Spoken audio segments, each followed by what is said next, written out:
Hello दोस्तों, मेरे channel magic code में आपका स्वागत है। आज हम बात करेंगे कंटेनर क्लास की टेलविन सीएसएस में। टेलविन सीएसएस में कंटेनर क्लास क्या काम करता है, पहले देखेंगे हम कंटेनर क्लास होता क्या है, इसका यूज़ क्यों होता है, इसका एक एग्जांपल करके देखेंगे। एक इंटरव्यू क्वेश्चन है, ब्रेक पॉइंट ऑफ कंटेनर। हमारे कंटेनर में ब्रेक पॉइंट क्या होते हैं। तो सबसे पहले हम चलें कोडिंग पे चलते हैं। उसके लिए सबसे पहले पहले हम आप समझ लेते हैं कंटेनर होता क्या है। तो कंटेनर में जैसे देखिए, मान के चलिए हमारे पास एक वेबसाइट है और हमारा जैसे मान के चलो हमें दोनों तरफ से स्पेस देना है और हमारे उसका जो है मान के चलो कंटेनर में होता क्या है कि कंटेनर में जैसे मान के चलो बेसिकली कंटेनर का यूज़ होता है किसी वेबसाइट की रेस्पॉन्सिव को बनाने के लिए।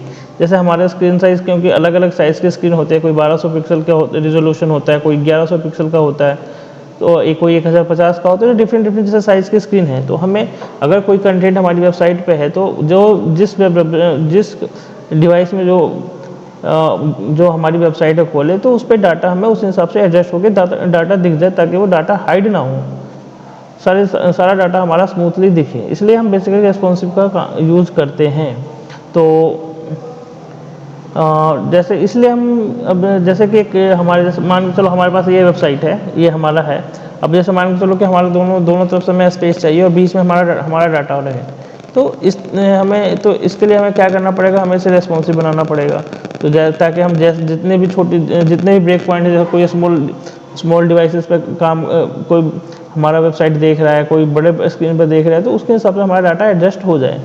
तो सबसे पहले हम कोडिंग पे चलते हैं। तो उसके लिए मैं विजुअल कोड एडिटर का ओपन कर लेता हूँ और मैं एक फ़ाइल बना लेता हूँ। और जैसे कि मैंने एक फ़ाइल बना रखा था container.html के नाम से।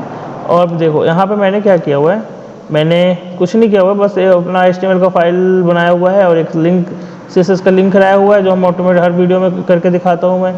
और हमने एक डिव लिया हुआ है और उसका BG कलर लिया हुआ है, उसका एक क्लास ऐड किया हुआ है कंटेनर का, और MX ऑटो किया हुआ है। तो चलो मैं अभी कुछ नहीं, अभी मैं आपको फिर से मैं करके दिखा देता हूँ। मैं यहाँ पे एक डिव बनाता हूँ, डिव क्लास। मैंने कोई बैकग्राउंड कलर डाल दिया 700 और मैंने इसका कंटेनर डाल दिया। चलो मैं अभी सिर्फ नॉर्मल अभी करके दिखाता हूँ। और मैंने एक H1 का टैग ले लिया और इसके अंदर मैंने कोई टेक्स्ट डाल दिया।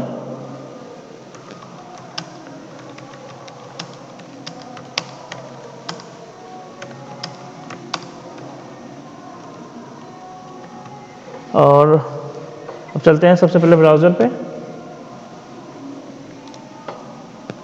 अभी देखें, अभी तो हमारे पास पूरा विथ ले रहा है ये हमारा। मैं क्या चाहता हूँ कि नहीं, हमें जो है कुछ स्पेस मेरे इधर से भी स्पेस हो जाए और इधर से भी स्पेस हो और हमारा डाटा जो है बीच में दिखे। तो उसके लिए क्या करना पड़ेगा, उसके लिए हम एक क्लास बनाएंगे। मैं एक अलग से डिव ले लेता हूँ और यहाँ पे मैं क्या करूँगा, एक क्लास बनाता हूँ कंटेनर।